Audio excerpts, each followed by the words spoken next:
Hello everyone, Genghis Khan's second cousin here, or is it third, or is it fifth? I don't really know, I think he has too many cousins, but oh well. It's quite obvious to everyone that the next hero for the Outlanders is going to be a Mongolian. Hey, what the hell you doing? Mongolian? What the hell Mongolian doing here? You Mongolian? If you haven't already, I've made a video about why it's going to be a Mongolian hero. In this video, I want to talk about the new hints on why it's a Mongolian hero, as well as look at some of my old theories. My original theory was for it being a Mongolian hero. In the samurai season, there were Japanese tattoos as well as some tattoos that were Chinese and Korean that were on samurai minions. In history, there have been many conflicts between China, Japan, and Korea, especially in modern times. I believe that the hero skin, which would have tied in with the hero, was going to either be a Korean admiral that fought the Japanese, like Yi Song-shin, or a Japanese pirate that were also known to be Korean and Chinese. They would have raided Korea when the Mongols were taking over and basically alerted the Mongol Empire to the Japanese. Unfortunately, my really interesting theories on depicting a conflict between the Dawn Empire and the Wulin to mimic the conflicts between the Chinese, Japanese, and Korea did not come true. My biggest question now is that were the Chinese and Korean tattoos on the samurai minions a mistake, or were they still intentional as a reference to this season?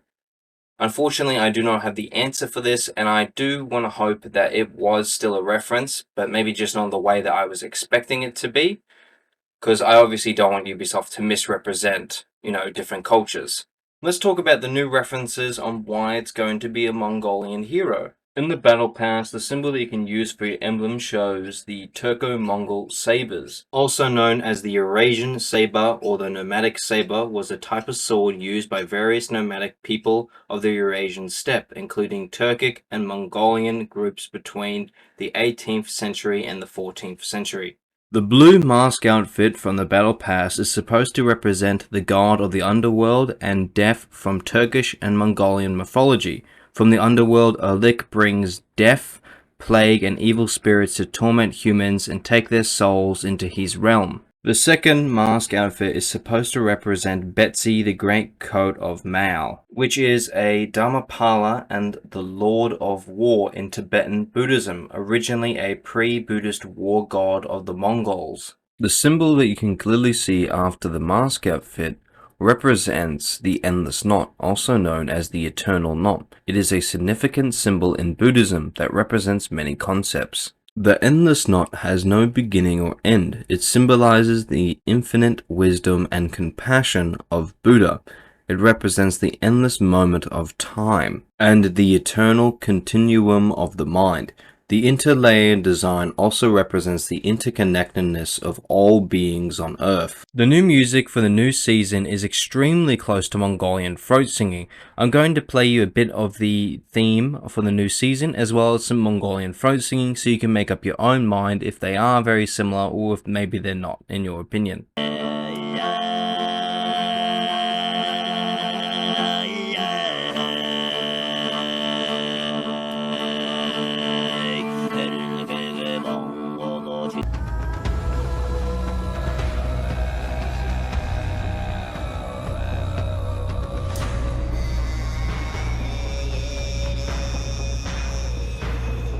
The new minions for the season are wearing Mongolian leather armor, the earliest forms of Mongolian armor crafted of simple protection gear crafted from leather, protecting basic defense against the perils of warfare. As time progressed, the Mongolian warriors saw a more robust form of protection, leading to the development of sophisticated armor types. As well, one of the devs during the Warriors Den gave us a really big hint. Very pretty. Here's our minions.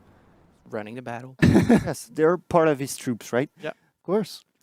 At the end of one of the trailers, we can clearly see some type of bird flying towards harbor. I believe this to be a reference to falcons. The falcon was an important symbolic bird in ancient Mongolia along with the Silk Roads. The falconry was practiced in Mongolia at a very remote period and was already achieved in high favor some 1,000 years BC. It was achieved a very high level of refinery on the military campaigns of the great Khans, who partaked in falconry for food and for sport between battles. These type of birds were also used for reconnaissance and any other smaller tasks like warning soldiers about an incoming battle or to tell them what's coming up ahead. Now I want to talk about how I believe the season is going to basically play out. I believe the new hero skin, the Chinese general, wants to put the Wulin back on the map by getting rid of the strongest faction that is currently alive, and that is the Hawkos. The other factions, we do not know what's happened to them. I believe the Chimera are either very weak or possibly dead. Other smaller factions, well, are smaller, so they're not going to be a big threat.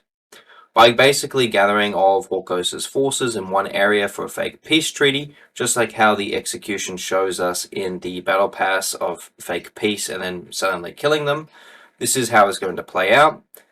He is going to use his secret tactic of the Mongolians to basically wipe them out and hopefully take Heathmoor, and or at least try to take Heathmoor. I do also have a very interesting theory moving on to year 9 and how the Mongol hero and this new Wulin general are going to play out, but I'd rather save that for a later video. We do know that the Mongol hero is going to be female. And the other, I'd say, I can reveal it's a villain, and the villain's going to have a pretty major impact. And she will, can I say she? There are many famous female warrior women, but the one that comes to my mind, more famous than the rest, is Khutulun, also known as the warrior princess. She is the granddaughter of Genghis Khan, and she is extremely good at archery and, surprisingly, wrestling. Khutulun was extremely amazing at wrestling. She would be challenged by multiple men by the hundreds and thousands for her hand in marriage, and she would always win and take their horses. Apparently, she was recorded to have died and been buried with 10,000 horses. I have talked about her previously in my other video, but I want to talk a bit more about what her moveset could look like. I think Ubisoft could do something pretty interesting with this Mongolian hero, because she's depicted as an amazing archer. She hasn't really been noted as a great swordsman, at least in my research, but she probably is a pretty good swordsman as well. And obviously, we just talked about her wrestling career as being amazing.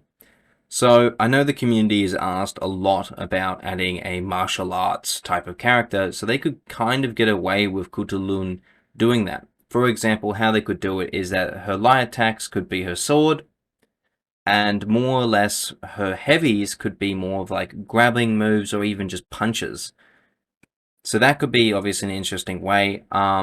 Obviously with the archery aspect, I don't think you could really play it into a game-wise, but using it as maybe her feats, as well as we have other characters who have feats where they play into the moveset, like Pirate and I believe Afira as well, who has her little run up and kick move.